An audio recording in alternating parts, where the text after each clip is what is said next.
Rights of Child, UNHCRC. Broader uptake and institutionalization has occurred as we look back since 2010. Child rights funding is a critical aspect of ensuring that the fundamental rights of children are upheld and protected. And it's paramount to note, ladies and gentlemen, that funding is not just financial support. It is also about promoting and creating an environment where children can thrive.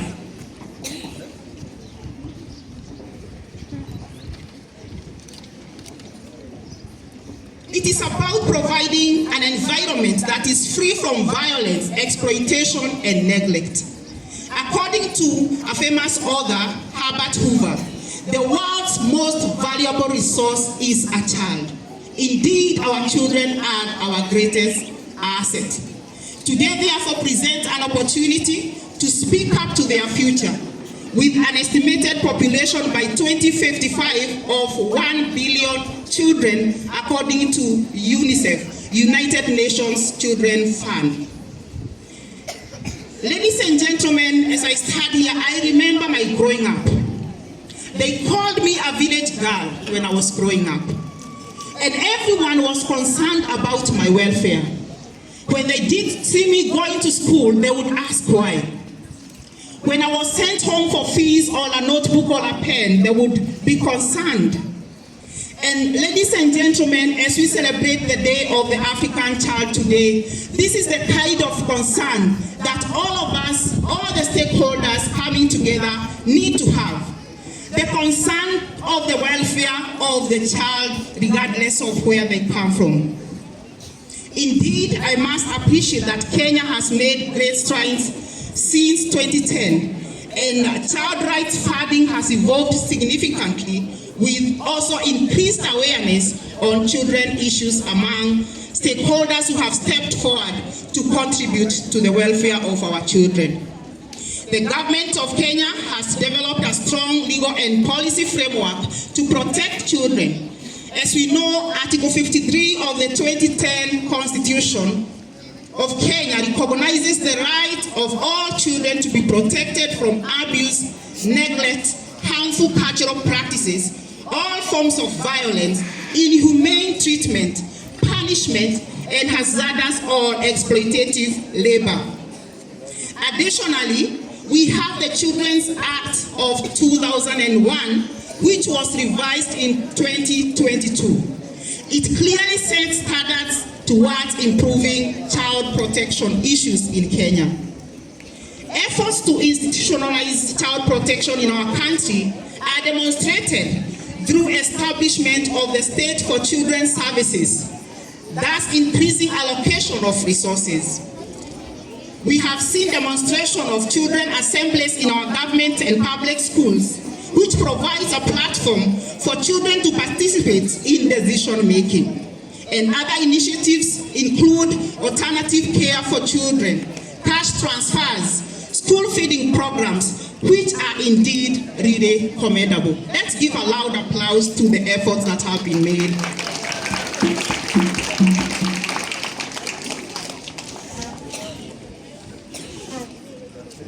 In the health sector, indeed, there is also increased support to children matters. We see improved access to children's services where mothers can deliver in hospitals and immunization of our newborns, just to mention a few. And I am reminded of the community health promoters who are in our communities reporting and checking on the welfare of children and their families. However, ladies and gentlemen, the most important question that we must ask ourselves today is how accessible are these services, especially to the most vulnerable children. Here in Githurai, we must commend the efforts that have been made by the various stakeholders. These include the Department for Children's Services, the Ministry of Education, the Judiciary, that is the Roiro Law Court, the probation officers in Githurai and Roiro, our area MP and all the leaders, all the community leaders.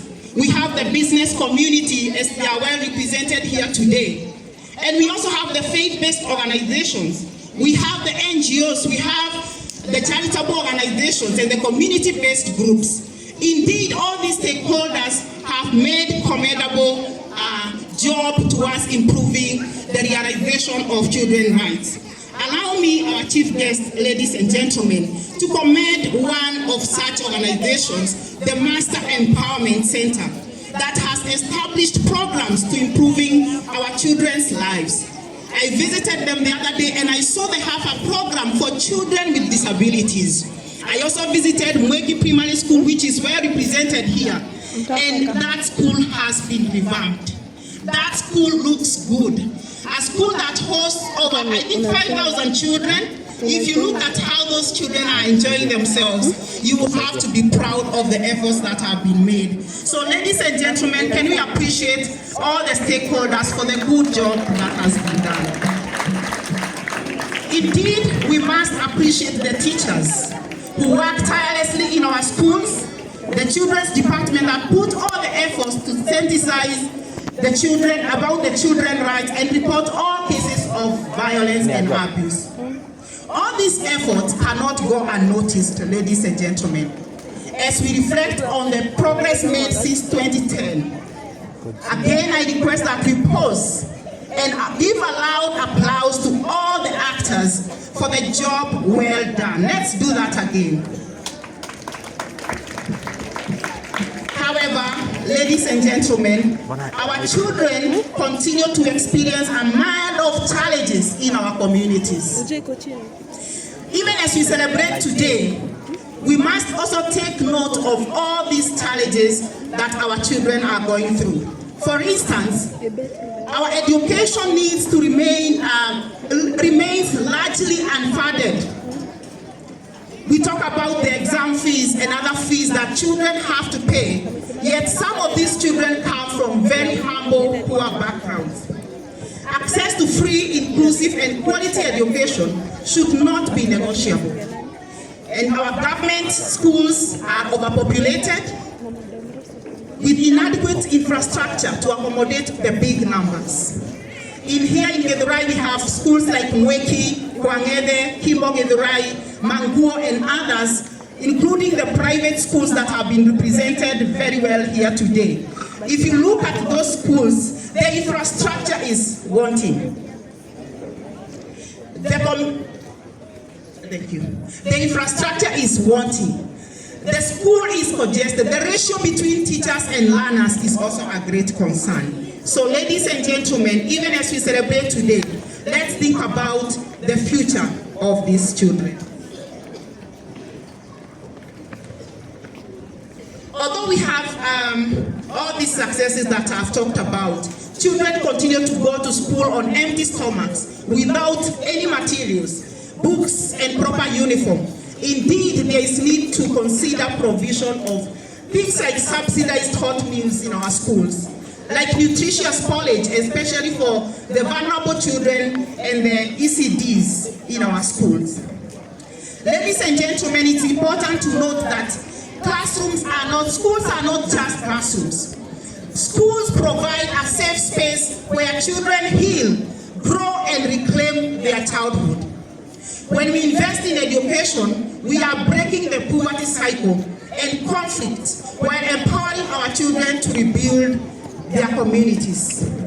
A few years from now, ladies and gentlemen, all these boys and girls you see here will come back to this community holding different titles. Some of them will be pilots, others will be doctors, others will be teachers, others will be great businessmen and women. And they will come happy to give back to their community. Why? Because they have been served and treated well today. So as poverty continues to be an underlying factor that affects our children's rights and results to violation of those rights, such as child labor, neglect, and abandonment, lack of access to basic services such as education and health, cases of children abandonment have increasingly been reported by our children's department, especially the abandonment of newborn babies. Foster care facilities and children homes that are well represented here are not able to take care of especially those very young ones because they lack the facilities. Teenage pregnancies have been on the rise. And ladies and gentlemen, it's a call upon us to ask ourselves as we move forward, what do we do to sensitize all the stakeholders from parents, teachers, and other child protection work.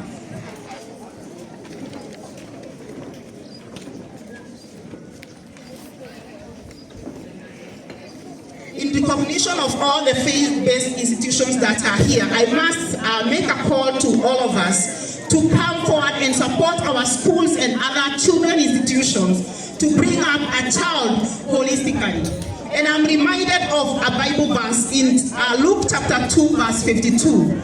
And the Bible says that Jesus grew up increasingly in wisdom, in stature, in favor with God and with man. And indeed, this is how we need to bring up our children.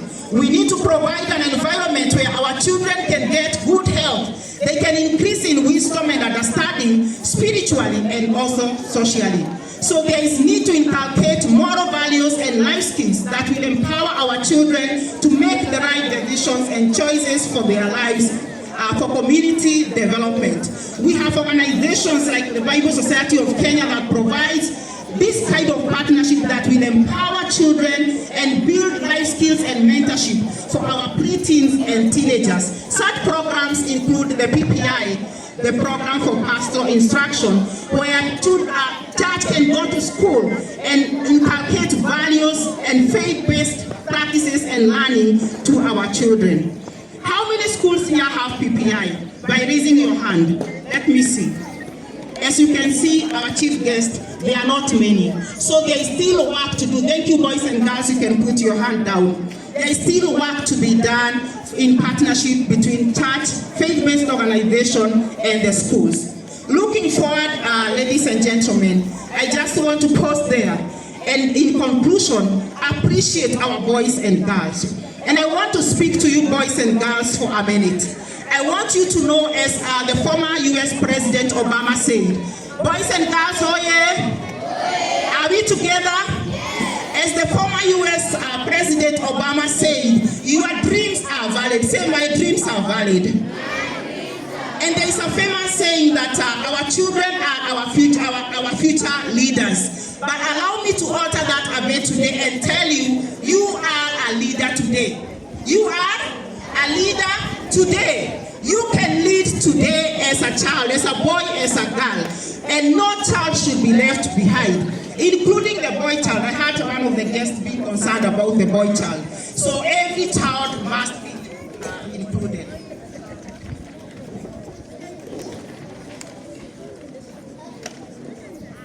As I wrap up my presentation, I also want to quote Nelson Mandela, who said that history will judge us by the difference we make in the lives of children. So we must all rise to the occasion, ensuring that no child is left behind.